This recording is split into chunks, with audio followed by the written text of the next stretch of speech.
Hey everyone, I'm Dan Fradenburgh, And I'm Rocky Manrique. and this is Let Me Do a Deal for lemmedoadeal.com. We're talking to commercial real estate investors. We're talking about getting your first deal and how it actually works. And today we're joined with Trevor Thompson. Rocky, do you want to introduce Trevor for a minute? Yeah, Trevor. So Trevor's such a great guy. When I first met him, he was so welcoming and so open about helping me out. And he's got a wealth of knowledge behind him and experience. And he's been on his way to trying to, get on the GP side of a real estate syndication deal. Excellent, excellent. And so Trevor, let's start asking you some questions. You Sure. already have some LP positions. Do you want to explain what the difference between a GP and an LP is, Trevor? Definitely, yeah. So I've invested passively, which is what's considered an LP. They're a limited partner in 14 different syndications. So the difference between an LP, they are the investors, and the GP are basically the general partners. They're the ones who put the deal together, do all the due diligence, put all the at-risk money, make a business plan, get financing for it, and then to complete the deal, what they do is they go find passive investors who are also called LPs, they're limited partners, and they passively invest in the deal. So the beauty of that, of course, for a passive investor is you don't do any of the work, but you get to buy a performing asset that often puts out cash flow, which gives you passive income. And then when they're sold, there's usually a pretty good capital gain on there. And so it's a great way to get in the real estate business without any of the risk. You know, they call it mailbox money. Now it's direct deposit money, but it still gets the term mailbox money. And it's a really good way for people to build their passive income flow and their personal wealth. Excellent. So that's my first question is I think that the traditional way, the simple way of getting into real estate is just simply investing, using money and all that sort of stuff. But lemmedoadeal.com, let me do a deal. The whole idea is that it's for younger people and saying like how is it actually possible to get your foot in the door? What are some things you can actually do? So Rocky, I'll let you head it off for a second here, and like, what are some questions that come to your mind as far as somebody in their 20s who's looking to get in the game? What kind of questions do you have? Sure. So I think for me, Trevor, my question for you is kind of what position have you chosen to kind of angle yourself as someone who can bring something to the active side, the GP side? Are you looking, to be sort of more of a capital raiser, the person finding the deal, acquiring it, or, the asset manager, or any of those other things in between? Yeah, so my love is asset management. I come from a background of opening and operating businesses, a background where what I refer to as incremental improvements was important for our success. And that's all asset management is, right? You buy a property and you implement incremental improvements. They can be upgrading the property, making it more efficient, doing better marketing, saving on expenses. There's lots of ways that you position it, and that's how you increase the value of a property by increasing its NOI. And that multiplies and gives you a better performing asset that pays out more than you bought it for. But I also learned that you still have to have some of the other skills. So I'm actively now trying to be a fundraiser because, I got on a deal and they said, hey, but we need you to raise some money. Or so you need to be well-rounded but specialize and focus in one thing that you bring to the table, because it's a team that makes a great GP group that takes down an asset. Not everybody's an accountant, not everybody's an acquisition specialist. So you really do need a team. So you need to find out where you're at in that team. But even the second baseman needs to be able to hit a home run, right? Yeah, yeah. So that's a good point. So I know, capital raising, especially when it's your first, I've heard that it can be, quite difficult just because you're unsure and you've never, had to do that before. What has been your experience as far as capital raising so far? Yeah, I would say it was my biggest misstep, unfortunately. So I did all kinds of networking, all kinds of connecting with people. I was super active, but what I didn't do is join the dots saying, hey, listen, I'm going to be going to do a deal. I would like you to invest in my deal. Let's get some preconceived ideas that what you're going to be willing to do. How much would you want to invest in my deal? So I really missed the ball by not joining the dots. So everybody needs to make sure that they join the dots. It's as silly as, I'm not young like you smart guys. And I was doing an email campaign this weekend, could not figure out my active campaign, and individually sent cut and paste 220 emails. You want to talk about waste of time and minimum wage activities? I lived it. And boy, I'm embarrassed to say I did it. Because I consider myself a fairly smart guy, but I just couldn't figure it out. I needed to get the emails out. And so I did what I knew how to do. Yeah, and To be definitely fair, about. though, Oh, go ahead. Yeah. it's not really a minimum wage job though. Just for the record, you can get people in the Philippines to do it for a very, very efficient price, but it's a bit more than minimum wage. But Rocky, No, but you were about to if you say? know what I mean, it wasn't a high earning activity. Yeah, yeah, and that's so much of business is figuring out, what is it that, is the best use of my time, and how can I pay somebody else to do what I can't do. But Rocky, what were you about to say? Oh, yeah. So I guess with all that brings up a good point to make sure, you're really building out those systems as far as, making sure you have a list of your past investors, you have your email campaign already set up. That's probably sending them content to a matter of, educate them on, what is past investing, pros and cons, what can they expect from like the deals you're looking for, and all those sorts of things, and start, converting them to soft commits early so that when a deal does roll around, you got people who are like, yeah, I'm ready. Where's your deal? Right? Absolutely. And again, it was a big learning lesson. I kind of knew it, but I still didn't have the systems and implementation ready to do it. Right, exactly. And that could be difficult when you're also, juggling a gazillion other things, learning, networking with people, trying to get a deal itself, all of that, it can be a lot. So, I really like that. And you mentioned networking, which is that's one of the main parts of being able to do your capital raising in the first place. But because I've got the tech background, just like Rocky, I'm really sensitive to people using any sort of lingo. So when you say capital raising, it's important to realize that just means getting money, getting capital for your deals, finding some money to put it in, because really one of the things that's not so obvious, if you walk up to a multifamily, a big commercial property, and you say, hey, I want to buy this, it seems out of reach for pretty much everybody. It's like how am I going to buy this thing that's worth tens of millions of dollars? And people don't realize you don't have to have tens of millions of dollars. You need the down payment for the loan on the tens of millions of dollars. And that's not going to usually be from just one person. And besides, you'd be putting all your eggs in one basket anyway. So it's just not a great plan. So my next question is, what are some great ways to meet the investors, or some of the challenges that come with trying to meet more investors, Trevor? I did a lot of networking, joining calls. I mean, that's where I met Rocky, and then I recommended Rocky to into several groups, and I've seen her all over. So it's very important to make those connections. It's also very important to, Zoom has made it easy, right? I mean, you live way far. I'm a fellow Canadian, by the way, for everybody who doesn't know, but Dan and I live like many miles apart. Never would have connected without this new phenomenon of virtual meetings. Never would have connected. So it just blew up my network. But at the end of the day, now that we're back doing things, I've been to several other people's groups, at other mentor programs groups, so that I can network in person, because it's still a very personal relationship. And it doesn't mean I can't meet somebody virtually, do a whole thing, but there's a little bit different when you can actually come, touch and feel and see. So it's been exciting to get back into that world.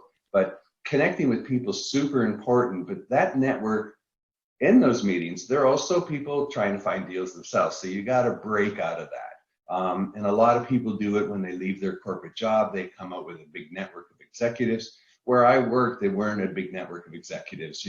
99% of the workforce was what I'm going to call making a livable wage, basically. So it was tough to get them to be investors. But other people that come out of big firms with big executives, reaching back into your existing work network is very important. And then, joining local chambers, local RIA groups, just being out there and reaching out to people. I met Rocky in an event. We were in a breakout room. By the way, Rocky, I saw huge potential, so it was easy to reach out and connect with you because I think you're going to be a rock star. You're going to be interviewing many other people and what your success was. But real estate is a team sport, and you really need to build a good team. And many people were kind to me and brought me in and taught me things, and so I always try to pay it forward. It's so important.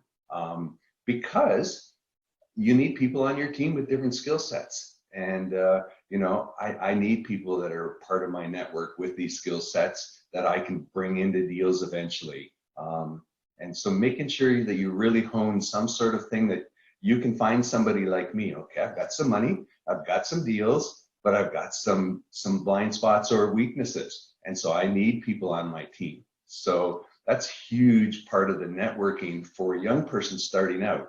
Don't say, what can you do for me? Say, what can I do for you? And you'll find that once you start doing something karma's beautiful. It comes around. If you give of yourself, it comes around. It really does.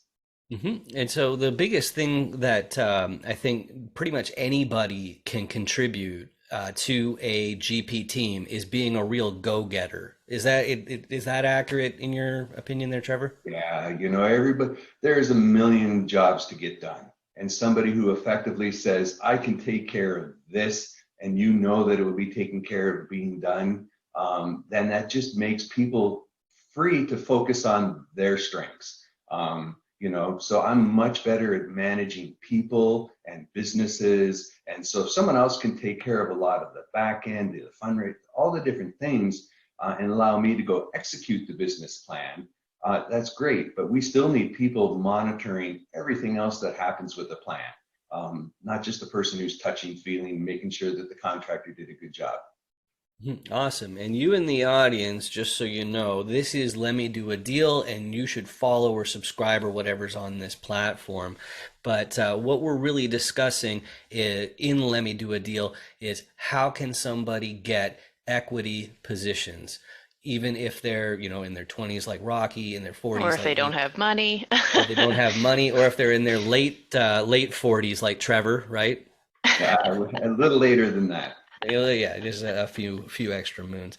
One thing that Rocky, you just mentioned it, which is like, what about the money component? If you're short on capital, or and that's nothing to be embarrassed about. Lots of things happen to good people, but one thing that I don't know if it really is reflected in fact or if it's just a feeling or something, but in a lot of ways, it seems like people in this industry, they're very popular while they have capital.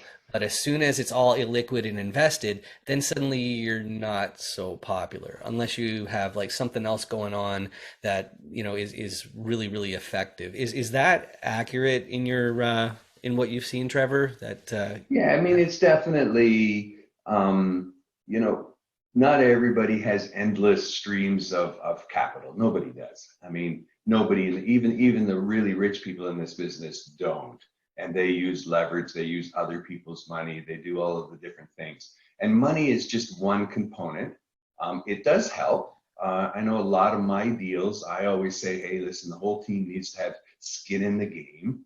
Now, sometimes skin in the game could be putting your portion of an acquisition fee forward and saying, okay, and it also can be done, the skin can come in more ways than cash. And it's just, you need to be able to do that, right?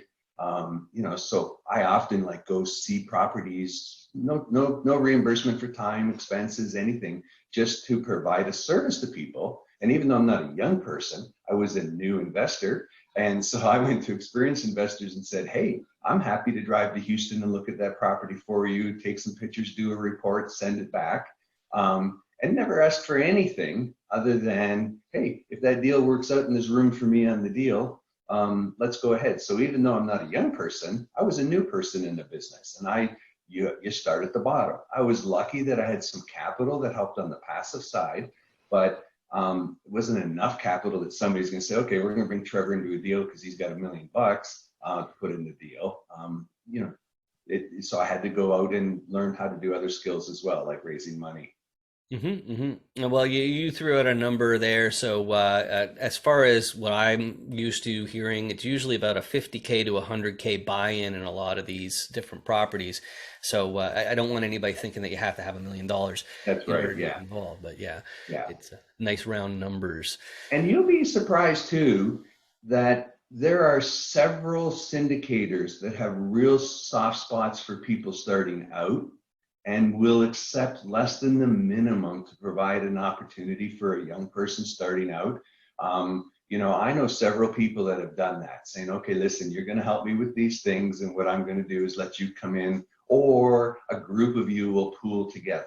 So 5 of you have $10,000 each. We'll help you set that up so you can come into a deal. So there are ways to get into a deal. The big deals with the big boys, probably not. But but I shouldn't say that, because I know several of them that say, students want to invest, they'll take as little as $10,000.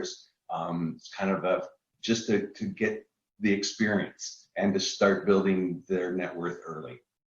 Right, and for younger people, you say a number like only $10,000, and it still seems astronomical. But to put the shoe on the other foot, you really have to realize. I'm talking to the person in the camera there, just for clarity. You have to realize that when you're talking about deals that are millions or tens of millions of dollars, you're actually causing probably more problems than you're actually helping with a $10,000 contribution, just because when they're figuring out who has to be paid and how much they have to be paid, you're adding more work, you're adding more effort. So it sounds like, well, $10,000 is a lot of money, but in these sorts of things, it's really not, especially when you consider that it's all based off of cap rates is the way that we usually do the math. In other words, like a 5% cap rate, it means if you invest $100, you're getting $5 out a year, which is that's not a whole lot. And so like if you got 10K, it's like your point, it's like they're writing out a check for like $200 a year or something like that. It's $500.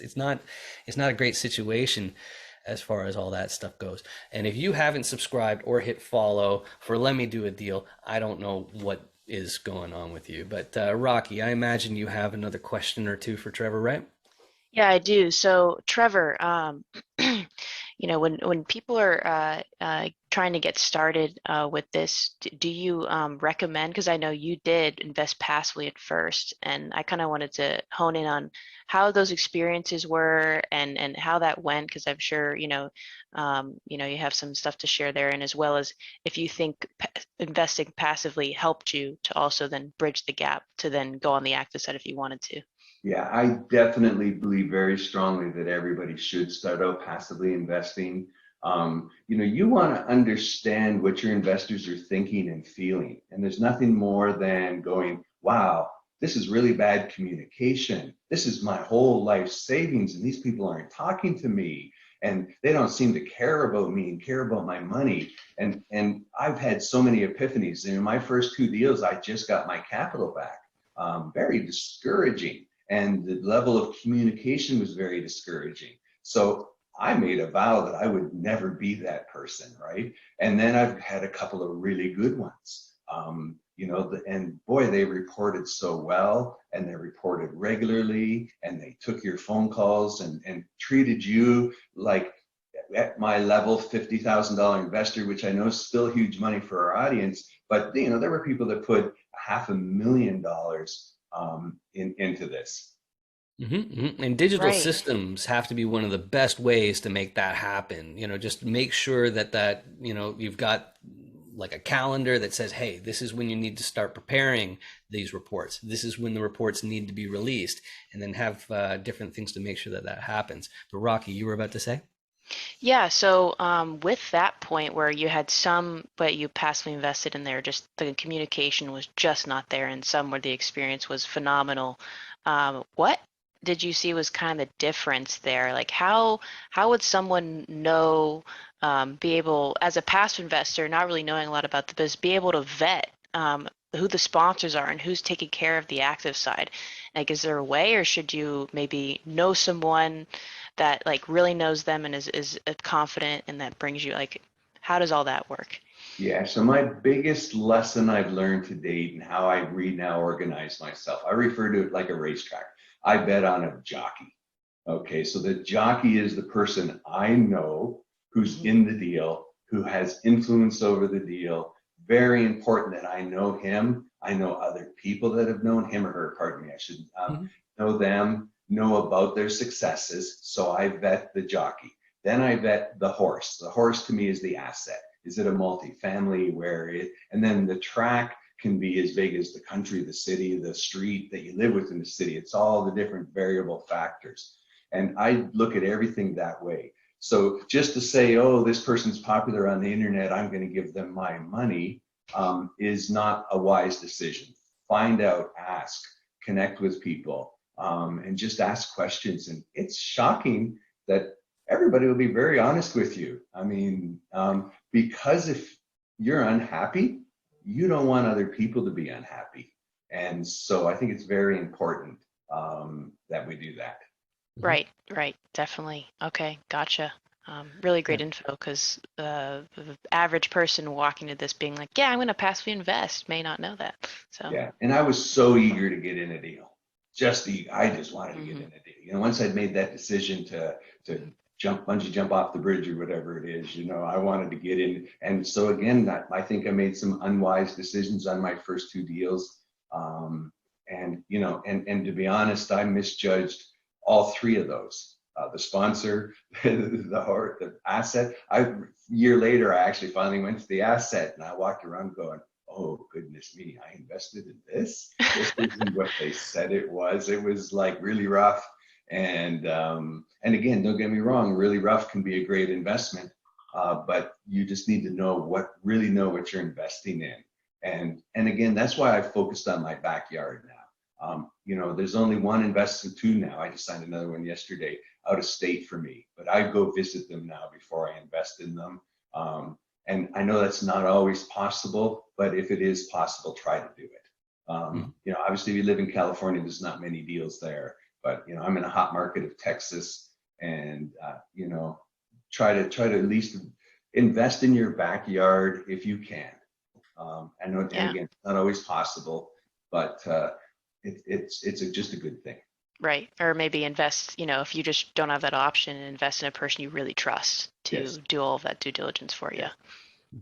And you mentioned skin in the game, and I have the site that it's a little bit tongue in cheek. The name realestateisascam.com, and the idea of that is anything that seems a little bit iffy, something that's an unlevel playing field.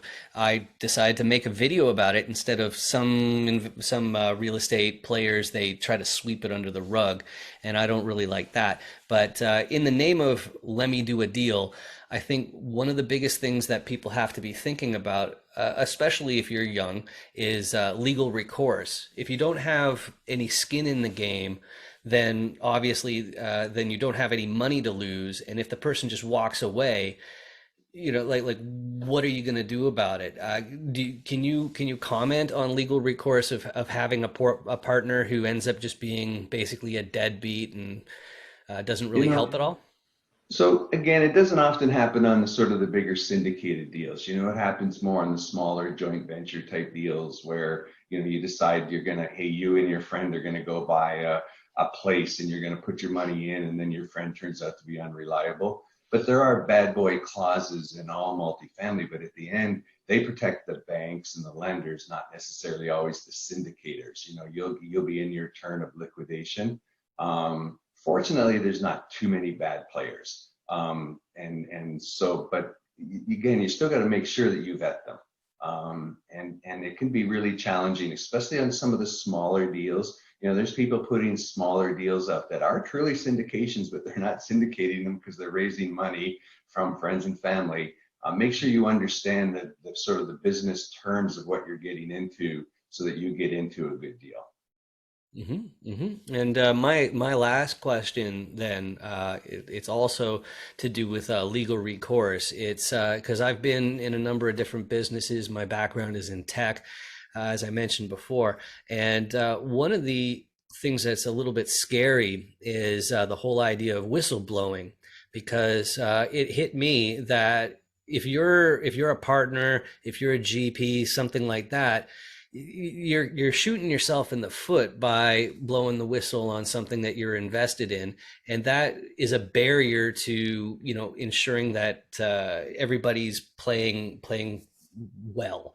They're playing by the rules. So as far as that goes, do you have any comments about legal recourse in that kind of situation? Luckily, I've never had to get there. I Nice. just got to my money back. And yes, anything can always go wrong, and that's why again, just vet who you're giving your money to.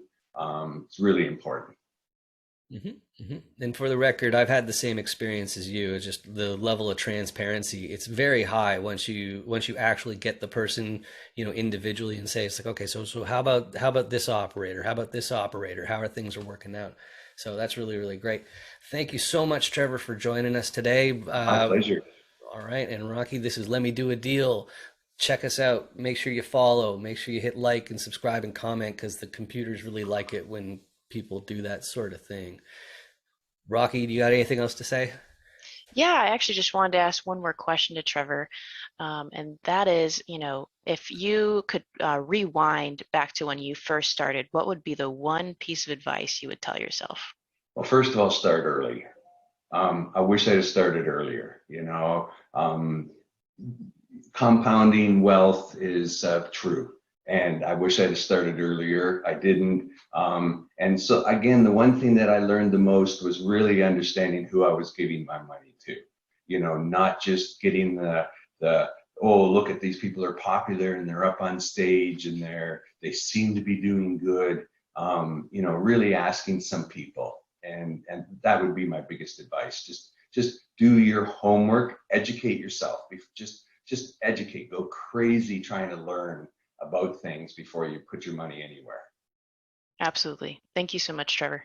No, my pleasure. Rocky's going to be a rock star. Watch out, folks. For sure. Yeah. And you should connect to all of us on LinkedIn. Uh, Trevor Thompson, he's got a K in the front because a lot of people know him as far as you grew up with the name Keith, I remember. And Yes, that's right. It's my given name. right, right. And Rocky Manrique, I'm Dan Fradenburgh. Thanks for watching. Thanks, everybody.